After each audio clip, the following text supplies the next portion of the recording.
Sa tingin ko in another life, pwede akong pastor eh. Maybe the problem with the world is the saying, love your neighbor as you love yourself. And that's why the world is so violent and sad. Because we love our neighbor as we love ourselves. And we do not love ourselves. Pwede, di ba? Na-convince kayo eh. Pero wala eh. Ang binigay sa akin God-given talent, magpatawa. Tapos ang dami nagko-comment na, oh, katoliko ka ba? Bakit ganyan? Blasphemy. Sa tingin ko, hindi naman no-offense si God sa mga jokes ko.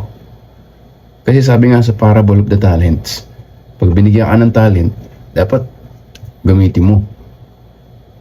Diba? Pagbalik niya, dapat ginamit mo. Kasi ang nangyari dun sa third person na binigyan niya ng talent, bineri lang, hindi ginamit. Sabi niya, you are wicked and lazy. Hindi ko alam kung ganun boses niya, no? You are wicked and lazy. And he cast him out into the outer darkness.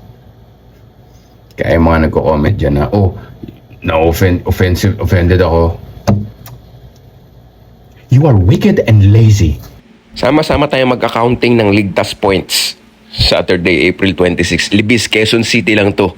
Tsaka hapon yung gig 4 PM. May oras ka pang gumimik. Kita-kits!